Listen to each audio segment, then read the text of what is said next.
Abramos nuestro corazón. Muy bien, pues vamos a continuar con este estudio del tema del tabernáculo. Hoy vamos a ver ya la sesión, clase o exposición número 13 y vamos a hablar un poquito del sacerdocio, ¿sí? Un poquito del sacerdocio, anticipando o a manera de introducción para entrar a las vestiduras sacerdotales que vamos a ver a partir de la próxima semana, ¿sí? Quizás en una veamos dos aspectos de las vestiduras o una sola dependiendo de la información que haya con respecto a cada una de ellas. Ahora, el sacerdocio lo estableció Dios. Acuérdese que el término sacerdote es un puente, es alguien que se establece como vínculo entre Dios y los hombres, o Dios o los hombres y Dios. Eso es lo que significa sacerdote, un puente, un vínculo, y Dios lo estableció precisamente a través del sacerdocio. Ahora, el sacerdocio, como le digo, fue establecido por Dios y tenía el propósito de dirigir, dentro de otras cosas, la adoración a Dios y establecer todo el mandamiento, todo mandamiento del Padre Celestial con respecto a esa comunión con Él. Así como una de las grandes bendiciones y denota la misericordia de Dios, pues es apelar precisamente a su compasión mediante los medios establecidos por Dios mismo para mantener esa relación correcta con aquel que dio vida a todo ser humano. Dios estableció las cosas, Dios estableció las formas y precisamente el sacerdote o el sacerdocio fue establecido para llevarlo a cabo tal y como Dios lo estableció. Acordémonos que el tabernáculo concretamente le podemos llamar que era el lugar oficial de adoración a Dios, era el lugar oficial en donde se reunían alrededor del tabernáculo y pues hacían todo lo que Dios mismo estableció, como son pues recibir esos becerros, esos ovejas, esos corderos, para que fueran sacrificados y fueran sacrificados por la expiación o para expiación. Y quitar, o más bien, y cubrir el pecado en ese tiempo, cubrir el pecado.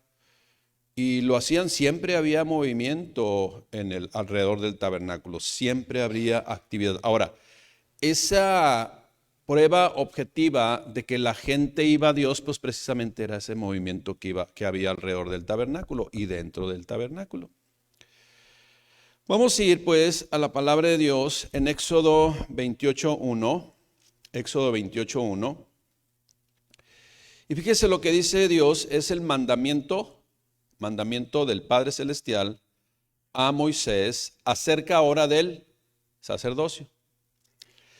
Harás llegar delante de ti, o sea, mandarás llamar y traerás a tu presencia a Aarón tu hermano y a sus hijos también o consigo, de entre los hijos de Israel, los vas a llamar para que sean mis sacerdotes.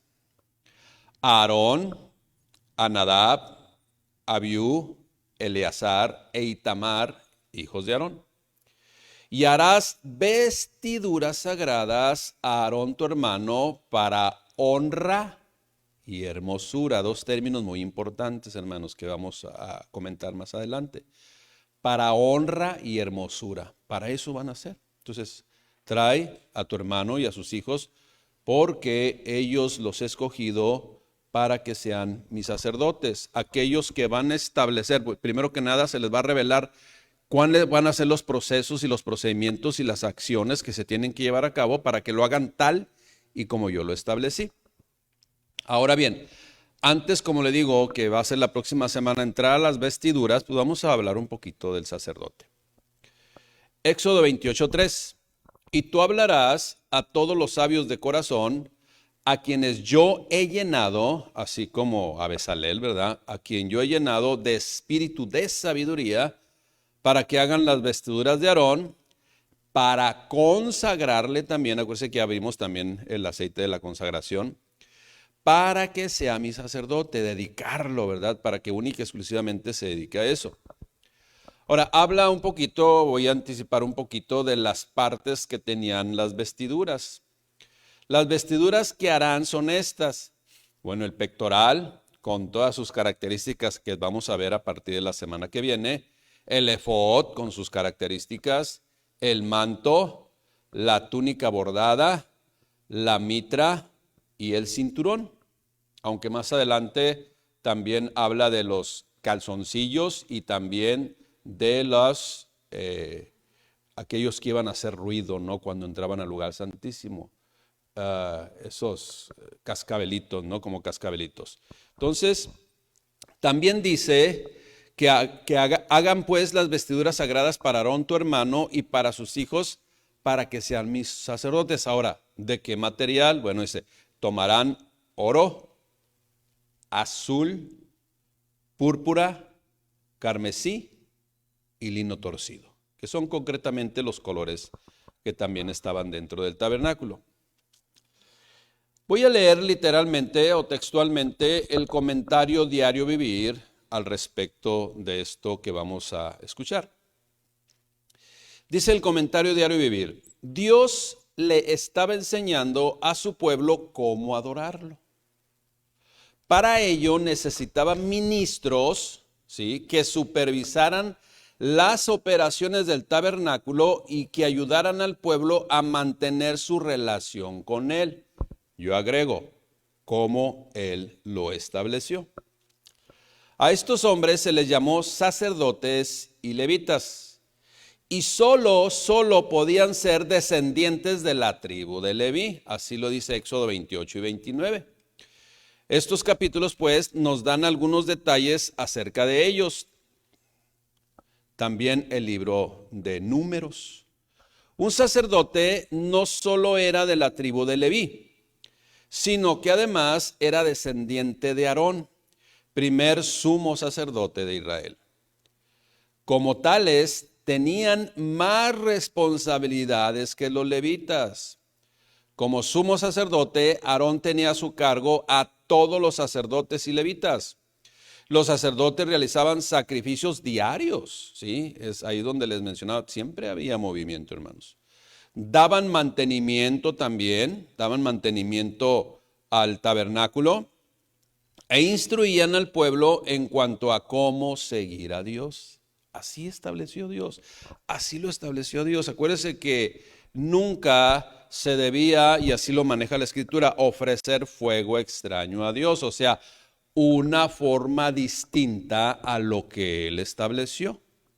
Ni tampoco, como lo escuchamos la semana pasada o en semanas anteriores, hermanos, como lo escuchamos, tampoco se deberían de usar las cosas exclusivas para Dios para otros, ¿sí?, aspectos. ¿Se acuerda de la fórmula o la receta para hacer el aceite de la unción o el aceite de las lámparas? No se deberán de usar para, o sea, esa misma receta única y exclusivamente era para eso. Y los utensilios eran para los usos que Dios estableció y nada más. Los sacerdotes, pues, realizaban sacrificios diarios, así como Dios lo estableció. Eran los representantes del pueblo ante Dios. Y como tales, se requería que vivieran una vida congruente con su cargo. Ahora, esto es algo que está totalmente vigente en nuestro tiempo, ¿sí? Acuérdese que a veces yo lo llamo así para que tenga sentido lo que nos estamos escuchando aquí de este comentario, pero que para que lo comprendamos un poquito más, ¿no? Nuestra profesión debe ser de cristiano. Esto es, si un médico, aunque diga que es médico, pero no ejerce la medicina, pues no es médico, ¿sí?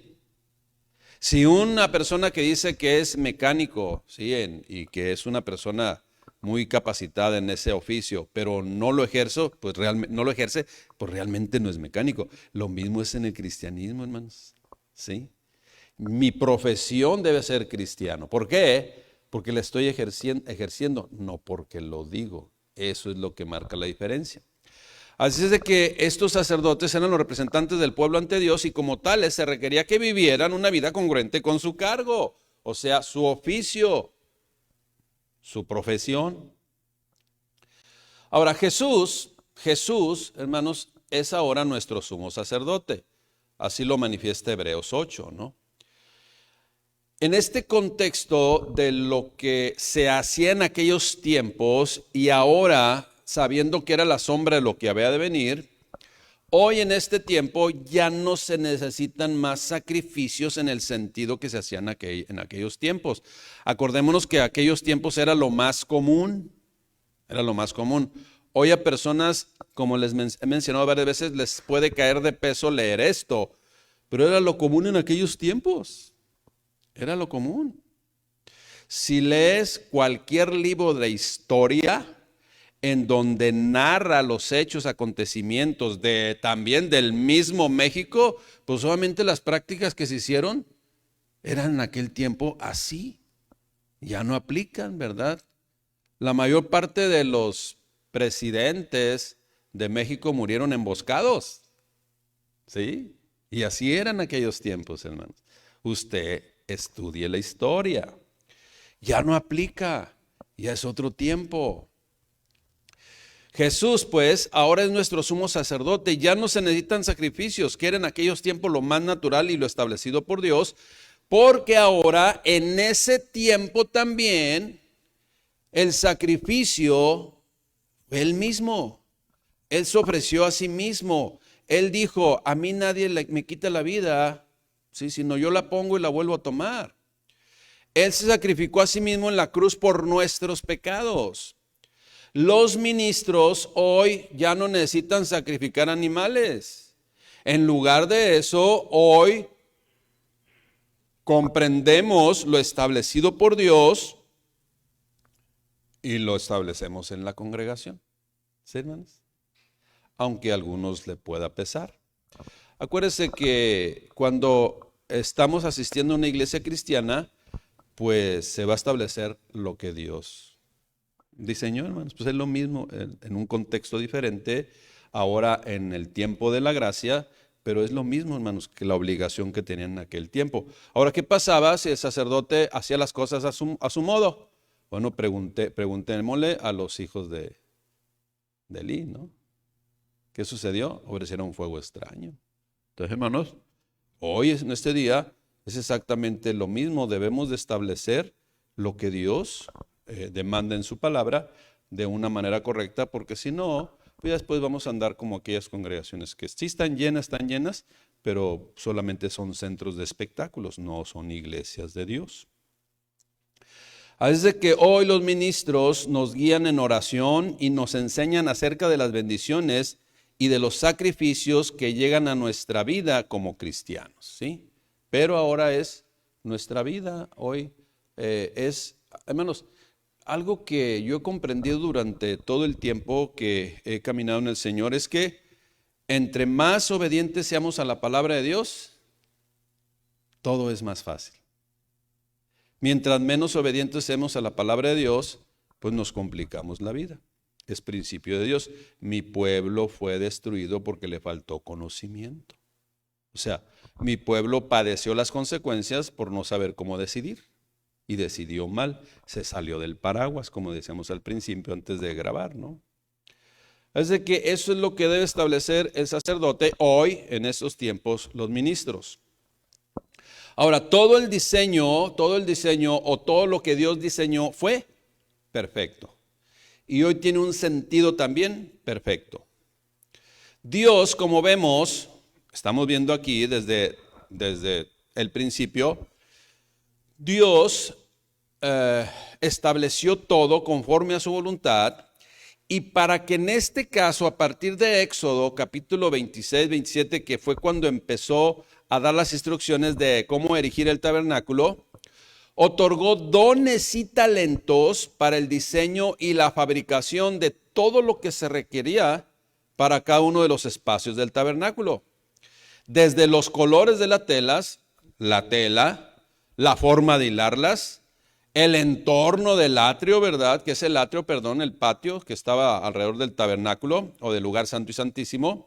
Dios diseñó todo, ya lo hemos visto, ya lo aprendimos, el lugar santo, el lugar santísimo, los utensilios del altar, el lavacro, las cortinas, las cubiertas, la mesa de los panes, el candelabro, el arca del pacto, su cubierta que se llama propiciatorio. Todo, hermanos, Dios lo diseñó y dio la instrucción. Y hemos repetido, y harás. ¿Y qué sucedió? Y se hizo. En este tiempo ahora, pues, en lo que narra el capítulo 28 de Éxodo, en este tiempo ahora, pues, Dios dio ministró dones para que los sastres debieran confeccionar la vestimenta completa de los sacerdotes y sobre todo con más cuidado las vestiduras de Aarón que se describe en el capítulo 28 del libro del Éxodo, que es lo que vamos a ver la próxima semana. Ahora, todo ser humano, todos, ¿cuántos seres humanos están aquí? Todos, ¿verdad? Todos seres humanos hemos sido diseñados por Dios con talentos, con habilidades que en Dios se identifican, como le digo, como talentos, como dones. Cada uno de nosotros tenemos habilidades especiales y con toda responsabilidad delante de Dios debemos desarrollarlas ejerciéndolas. Ahora, por ahí un comentarista dice que, y es una realidad, que si los talentos no se ejercen y no se van desarrollando, pues se pueden perder, ¿verdad? Se pueden perder. Entonces hay que ejercerlas. Y todo talento que Dios pueda dar a cada ser humano, a cada persona, Dios quiere que las usemos, ¿para qué? Para su gloria, nada más, para su gloria, para dar testimonio de Él. Mire, si usted de repente, bueno, ya escuché yo un estudio que se está manejando y que a partir del siglo XXI, del año 2000 en adelante, siempre en en el siglo XIX, el IQ, el coeficiente intelectual, empezó a subir y la gente, aunque había ciertos personajes que tuvieron un IQ totalmente atípico, ¿verdad? Por encima de los demás, pero de manera general iba subiendo, que a partir del siglo XXI empezó a decaer el IQ. Sin embargo, siempre va a haber personas que siguen aumentando su IQ. Qué bueno, hermanos, ¿verdad? Pero hay que desarrollarlos. Porque si no se hace nada, bueno, y si tú tienes un IQ atípico por encima de los demás, pues dale la gloria a Dios. Oye, qué inteligente, imagínate ahí donde está, oye, qué inteligente eres, qué inteligente eres, qué creativo. Gracias a Dios, siempre. Yo quiero ser como tú, pues acércate a Dios. Pero es importante darle la gloria a Dios en todo, porque cuando le damos el crédito a Él, entonces la gente va a Él, que es el dador de todas las bendiciones. Amén, hermanos. Por eso todo lo que usted sabe hacer, hermano, cualquier cosa que se va a hacer, su oficio, su profesión, dele la gloria a Dios. ¿Por qué? Porque eso Él se va a llevar el crédito y la gente va a querer acercarse a Él para que le desarrolle también sus talentos, que es el único que los puede desarrollar, ¿verdad? Y es el que manda también, es el que los da y manda que también nosotros le demos la importancia a eso. Dios, pues, quiere que usemos cualquier talento, cualquier don, cualquier cosa que tú puedas hacer y has desarrollado para su gloria. Ahora bien, debemos comprender que ese talento debe usarse, de lo contrario, como lo dije hace unos momentos, disminuirá y posiblemente hasta pueda desaparecer. A quien Dios mandó, pues, confeccionar las vestiduras sacerdotales, lo hicieron tal y como Él lo estipuló. Les dio sabiduría, les dio ese talento, ese don para que lo pudieran hacer tal y como Él lo estableció. Bueno, Éxodo 39:1, acuérdese, en Éxodo 28, ahora al 39, vamos a ver qué sucedió, qué fue lo que hicieron. Precisamente la hechura de las vestiduras de los sacerdotes, dice, del azul, púrpura y carmesí, hicieron las vestiduras del ministerio para ministrar en el santuario.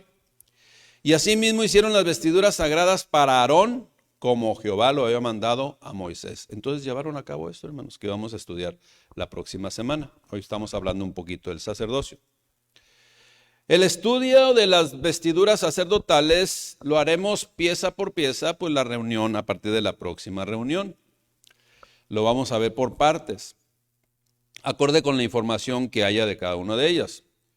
Hoy en este día, como propósito, debemos comprender la importancia del sacerdocio de la tribu de Leví, de su oficio, sus vestiduras y sobre todo la responsabilidad del sumo sacerdote que entraba al lugar santísimo para oficiar estrictamente tal y como lo estableció Dios o lo establecido por Dios. La importancia, pues, que se le da al diseño de todo, incluyendo las vestiduras sacerdotales, precisamente reflejan, pues, ese valor que Dios le da para que todo se haga conforme a lo que Él estableció y el lugar de adoración, o sea, el lugar de la adoración, todo se realice como Él lo diseñó. Dentro del tabernáculo de reunión, así como alrededor de él, hermanos, siempre, ¿sí? Entonces todo tenía una importancia relativa, incluyendo las vestiduras sacerdotales y obviamente la condición del corazón del sacerdote. Hoy, en este día, pues del creyente, hermanos, muy importante la condición del corazón. Acuérdese que de ahí, por ejemplo, también vemos la importancia del diseño del aceite de la unción y la acción también misma de la unción sacerdotal. Todo era muy importante y trascendental, ¿sí? Y esa descripción, pues, también la podemos observar en Éxodo capítulo 28. Todas estaban ya establecidas para saber cómo el sacerdote debería de vestirse, aparte de que primero se diseñó, ¿sí? Todo lo que vamos a ver, el pectoral, el manto, todo, hermanos, lo que ya mencionamos, para vestir al sumo sacerdote y cómo debe de vestirse.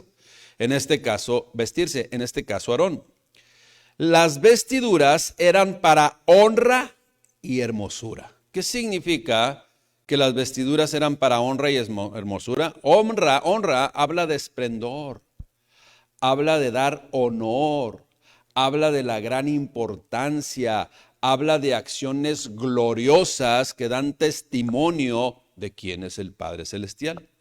Entonces esas vestiduras eran para honra, se veían excelentes, pero en lo espiritual, ¿sí?, era mayor la importancia de ello, hermanos. Ahora, eran hermosuras, ¿sí?, eran para honra y hermosura, de tal forma que eran decoradas de una forma que asombraban a la vista, pero sobre todo a la vista espiritual de Dios, hermanos, ¿sí? Acuérdese que para Dios lo exterior debe ser congruente con lo interior. De nada sirve que yo me levante, me lave con los dientes, la boca, los dientes, ¿verdad?, con un cepillo y con pasta dental suficiente, y todavía me enjuague con esas que lo dejas un ratito y empieza así que no lo aguantas. Y cuando termine de eso, empiezo a hablar cosas que no edifican. ¿Verdad, hermanos? Esa es la realidad, hermanos. Entonces, ¿se comprendió el ejemplo? ¿De qué se trata? Lo exterior, pues, debe ser congruente con lo interior. Y Dios lo ve. Y Dios lo sabía. De tal forma que no da testimonio la Escritura, pero sí sucedió.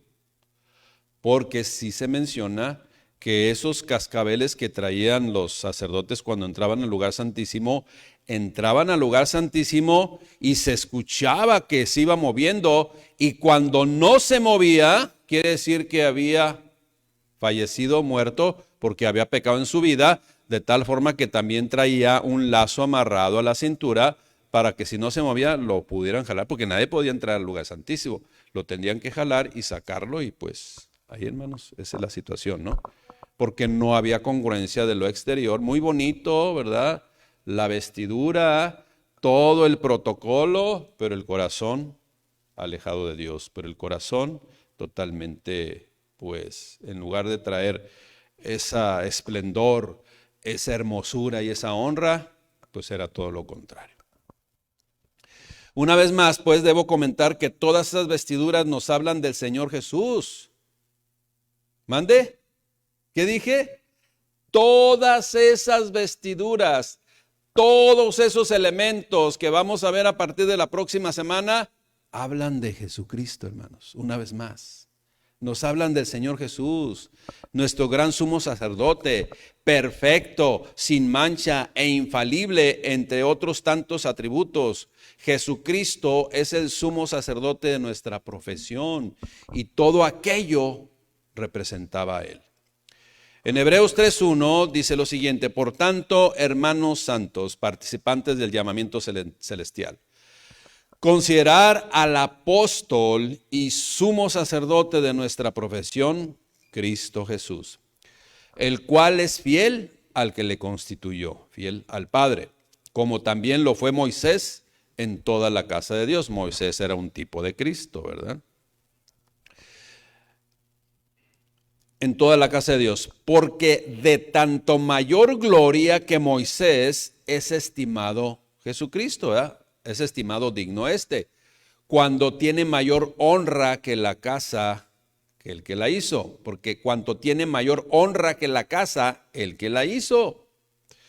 Porque toda la casa es hecha por alguno, pero el que hizo todas las cosas es Dios. Y Moisés, sí, trayendo ese comparativo, por llamarlo así, y Moisés, a la verdad, fue fiel en toda la casa de Dios como siervo para testimonio de lo que se iba a decir. Pero Cristo, como hijo sobre su casa, la cual somos nosotros, ahora su iglesia, si retenemos firme hasta el fin la confianza y el gloriarnos en la esperanza. Entonces, hermanos, de tal forma pues que al leer este capítulo de Éxodo 28, debemos solamente ver los atributos, características y propósitos en Jesucristo por medio de ahora, ¿sí? Por medio de ahora, cada uno de esos elementos que vamos a ver que integran las vestiduras sacerdotales. Y como mencionamos, estudiaremos cada una de ellas: la túnica, el efod, el pectoral, la mitra, el cinturón, los calzoncillos, el manto, las campanillas, ¿verdad?, que eran las sonajitas, y sus colores. Todo tiene un propósito, como hemos visto en cada una de estas sesiones o clases de estas 13 semanas. Todo tiene un propósito. Debemos pues empezar a comprender que las vestiduras sacerdotales no eran meramente decorativas, aunque se veían hermosas, pero no eran meramente decorativas. Tenían un propósito espiritual, sí, muy profundo, un propósito simbólico muy profundo, y hoy tienen una aplicación espiritual vigente en nuestras vidas. Todo eso refleja la santidad de Dios y la importancia también del sacerdocio. Dios pues instruyó a Moisés para confeccionar estas prendas para Aarón y sus hijos, los sacerdotes, para honra y hermosura, ¿sí? Para manifestar la grandeza de Dios y todo su esplendor. Cada prenda pues representaba aspectos de pureza. Cada prenda representaba aspectos de justicia, de realeza, de mediación entre Dios y el pueblo de Israel. Cuando vemos en su plenitud el tema del tabernáculo, lo que debemos comprender es que en su amor, Dios en ese momento, y hoy, acuérdense que era la sombra de lo que había de venir, o sea, tiene su aplicación espiritual hoy también. Dios en ese momento, o desde ese momento, estaba enseñando a su pueblo cómo adorarlo, para hacerlo de la forma correcta, ¿sí? Para ello, pues, necesitaba ministros que supervisaban las operaciones del tabernáculo y que ayudaran al pueblo a mantener su relación con él. Repito, de la forma establecida por él. A estos hombres se les llamó sacerdotes y levitas, y solo podían ser descendientes de la tribu de Leví. Éxodo 28 y 29 nos da algunos detalles acerca de ellos. Un sacerdote, pues, no solo era de la tribu de Leví, sino que también era descendiente de Aarón, primer sumo sacerdote de Israel. Como tal, pues, Aarón tenía a su cargo a todos los sacerdotes y levitas. frente a la entrada del tabernáculo estaban ahí. Al lado oriental se encontraban las tiendas de Moisés, de Aarón y sus hijos, Nadab, Abiú, Eleazar y Tamar. ¿Sí? Eso es lo que dice Éxodo 28:1. Harás llegar delante de ti a Aarón, tu hermano, y a sus hijos consigo de entre los hijos de Israel, para que sean mis sacerdotes Aarón, a Nadab, Abiú, Eleazar e Itamar, hijos de Aarón. En Números 3:38 era porque dentro de las actividades que tenían los descendientes de Aarón, hermanos, escuche bien cómo lo aclara en Números 3:38. Dice así: los que acamparán, está refiriéndose a los descendientes de Aarón, de la tribu de Leví, los que acamparán delante del tabernáculo al oriente, delante del tabernáculo de la reunión al este, serán Moisés y Aarón y sus hijos, teniendo la guarda, o sea, protegiendo, cuidando la guarda del santuario en lugar de los hijos de Israel. Fíjese, y escuche bien lo que sigue. Y usted lo tiene en su palabra, en la palabra de Dios, en su Biblia. Y el extraño que se acercare, morirá. ¿Se fija, hermanos?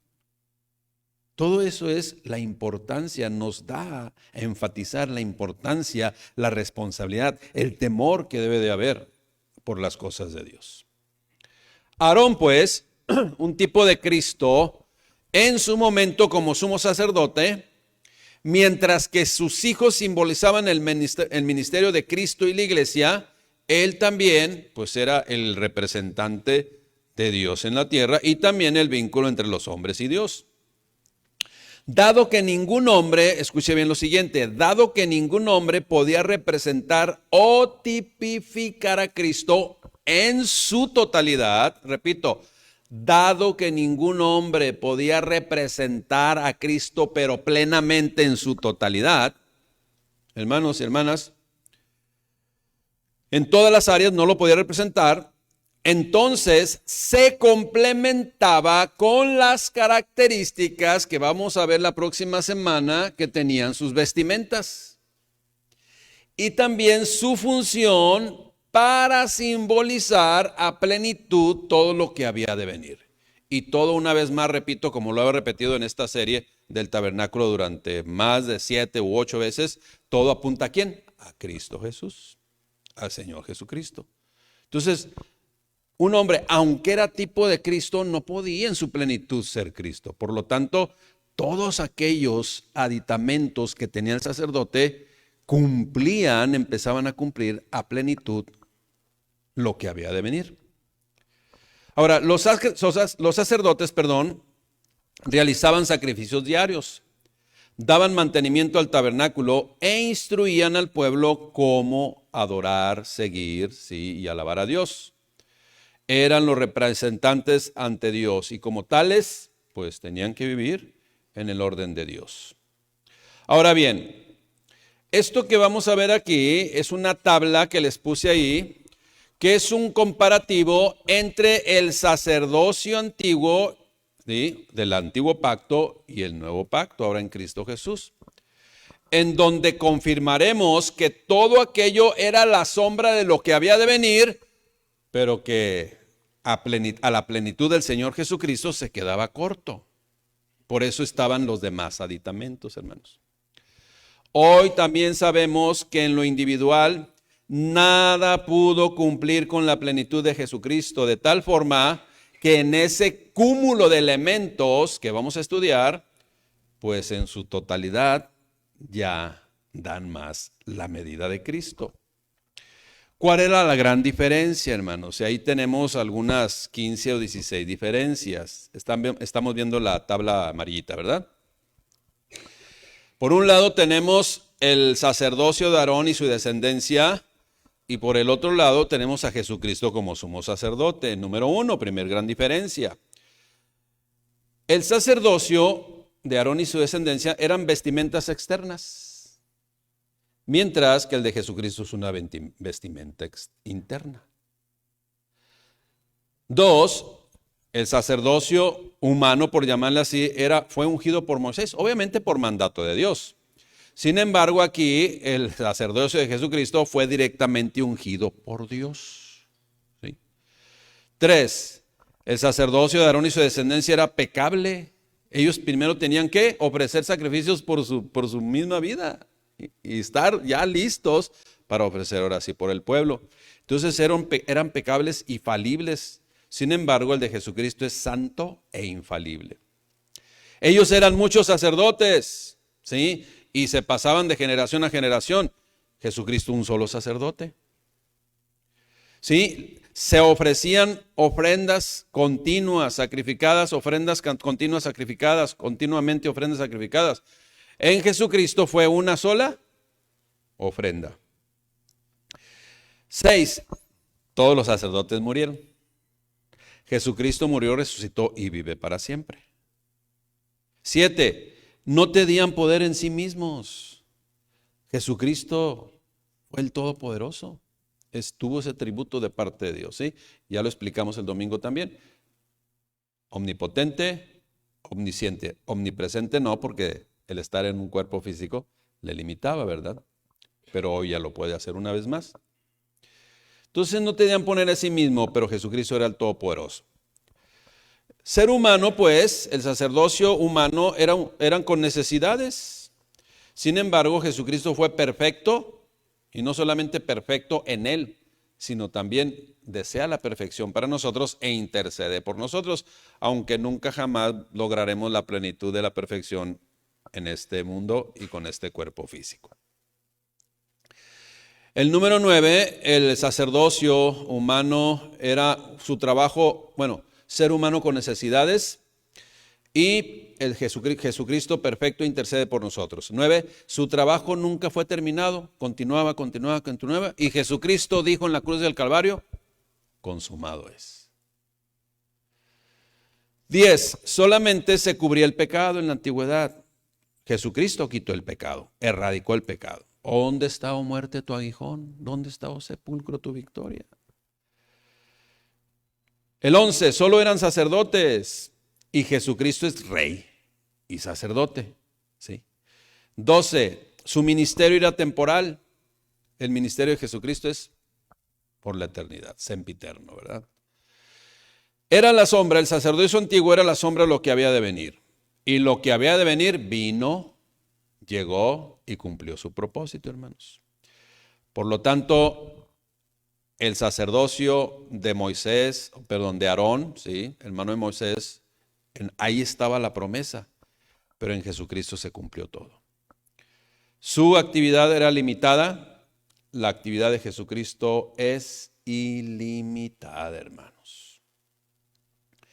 Termino con esto, iglesia.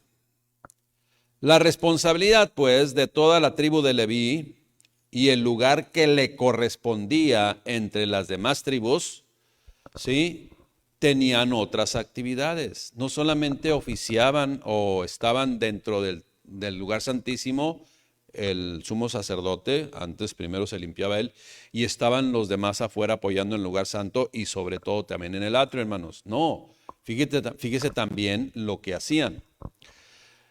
Números 1:50. ¿Qué hacían ellos? Números 1:50. Sino que pondrás a los levitas en el tabernáculo del testimonio y sobre todos sus utensilios y sobre todas las cosas que le pertenecen, ¿sí?, en esa área. ¿Qué dice? Ellos llevarán el tabernáculo y todos sus enseres, y ellos servirán en él, y acamparán alrededor del tabernáculo. Y cuando el tabernáculo haya de trasladarse, los levitas lo desarmarán. Y cuando el tabernáculo haya que detenerse, los levitas lo armarán. Y el extraño que se acercare, morirá. ¿Se fijan, hermanos? Hoy, como ahora, ¿no? De repente la persona que se siente en muchos lugares el mandamás, nomás está sentado y viendo que todos los demás hagan las cosas. No, hermanos, aquí los levitas, los que estaban encargados del tabernáculo, eran los que desarmaban y armaban. Y nadie podía tener esa autoridad. Y nadie debía acercarse porque si no iba a morir. ¿Qué más habla el libro de Levíticos acerca del sacerdocio y de los levitas? Pues en Levíticos 3, 6, 10, para que usted, ahí no lo puse. 3, 6, 10, ¿sí? Del 25 al 38 también. 4, 1, 33, 10, 13, 28 y 1 Samuel 6:15. Habla de todas las actividades de los levitas, hermano. No estaban sentados esperando que todos, ¿verdad?, hicieran todo y entonces ya llegaban a ver si ya estaba listo. No, hermanos. Tenían una actividad totalmente, ¿sí?, activa totalmente, a funciones activas. Dios siempre, pues, tiene un propósito con todo lo que hace. Tenemos un Dios previsor. Tenemos un Dios que lo planeó todo. Y sobre todo tenemos un Dios de orden. Todo el pueblo, pues, conocía su responsabilidad y su lugar también dentro del campamento. Cuando marchaban en conformidad con con la orden de Dios, hay que movernos, ¿verdad? Dios prosperaba pues todos sus caminos y todo les salía bien. Todo les salía bien, siempre y cuando se mantuvieran en esa dirección, acorde a lo estipulado por Dios. Acordémonos, de acuerdo a las experiencias del propio pueblo de Dios, que cuando ignoraban y o desobedecían las cuestiones o los mandamientos de Dios, era cuando venían las derrotas, eran cuando caían en cautiverio, eran cuando entonces se complicaba su vida, hermanos. Y todas estas experiencias, pues, son de gran lección hoy para nosotros, su iglesia. Podemos, pues, imaginarnos a centenares de personas, ancianos, adultos, jóvenes y niños, ¿verdad? De todas las edades, hermanos, que sabían exactamente lo que debían de hacer. En el caso de los levitas, empacar, cargar, caminar y luego desempacar, armar y colocar cada cosa en el orden establecido por Dios. Abrir las tiendas en el lugar exacto y ponerse en el lugar exacto como Dios distribuyó a todas las 12 tribus de Israel alrededor del tabernáculo. Cada uno tenía su lugar, hermanos. Sí, cada uno tenía su lugar. Entonces, iglesia, eso es lo que Dios estableció. Prácticamente eran guerreros físicamente y espiritualmente, en donde cada tribu rodeaba el tabernáculo que estaba cercado de adoradores y trabajadores de la tribu de Leví que servían y cuidaban del santuario. Estaban también Moisés y Aarón con sus hijos para llevar a cabo el trabajo sacerdotal. En el momento de acampar, pues, se colocaban primero las tribus del oriente, le seguían las del sur y luego el tabernáculo con el campamento de los levitas. Ya imagino cuando iban llegando, ¿no? Iban llegando, ya sabían, primero llegaba la tribu de Leví, la descendencia de Aarón y la tribu de Leví, y luego empezaban ahí a trazar, no sé, y luego iban llegando los demás, en ese orden, en un orden establecido, las demás tribus, y se iban acomodando alrededor en sus lugares, pero no se acercaban a armar. Los únicos que armaban y desarmaban eran los levitas, hermanos. Hermanos, así se hacía toda la obra de Dios. Y entonces se erigía esa grandiosa obra que quedaba en el mismo centro de todo el pueblo de Israel. Hermanos, para Dios todo es importante. Su pueblo es importante. Todo el pueblo de Dios es importante. Y así precisamente, solamente como anticipo, se manifestaba en el pectoral del sacerdote, en donde estaban representadas solamente en el pectoral y también en las sombreras, hermanos. Pero en el pectoral estaban representadas las 12 tribus de Israel. ¿Sí? ¿Qué son los aspectos que estudiaremos a partir de la próxima semana? Pues precisamente cada uno de los elementos que formaban las vestiduras sacerdotales, del cual hoy tenemos un esbozo más completo de la responsabilidad que tenían ellos, las actividades que tenían ellos y que ellos tenían la responsabilidad de establecer total, estricta y ordenadamente cómo Dios había dicho las cosas. Amén, iglesia. Y no se podían desviar, hermanos. No era, pues ahora lo vamos a hacer de esta forma. No, hermanos. Como Dios lo estableció. ¿Cómo debemos nosotros accionar como cristianos? Al modo de Dios. Nada más. No inventemos nuestro cristianismo. No inventemos nuestras formas. Mejor enterémonos de cuáles son las formas de Dios, que son las perfectas, hermanos, y que van a traer bendición a nuestras vidas. Amén. Demos gracias a Dios. Padre, te damos gracias, mi Dios, porque estamos aprendiendo, Señor, tu voluntad perfecta. Porque estamos aprendiendo, Padre, que tú eres y confirmando que tú eres un Dios de orden. Y que todas las cosas, Señor, se hacen exactamente y debemos hacerlas como exactamente tú lo estableciste. Porque tú hiciste las cosas, porque tú nos diste la vida, porque tú estableciste la adoración, porque tú estableciste, Señor, la fe, porque tú estableciste absolutamente todo, mi Dios. Todo con el propósito de beneficiarnos, todo con el propósito, Señor, de ayudarnos y todo con el propósito, Señor, de que comprendamos, Señor, en el sentido estricto cada aplicación espiritual de todo, mi Dios, lo que tú nos enseñas a través de tu palabra. En el nombre de Cristo Jesús, Padre, que en este caso, Señor, la sabiduría de lo alto nos lleve, mi Dios, a discernir, a comprender, Señor, a atesorar en nuestro corazón todas estas riquezas espirituales que tú nos enseñas a través de tu palabra. En el nombre de Cristo Jesús te damos gracias, eres bendito. Amén. Hermanos, que Dios les bendiga y hagamos todas las cosas siempre al modo de Dios. Amén. Dios les bendiga.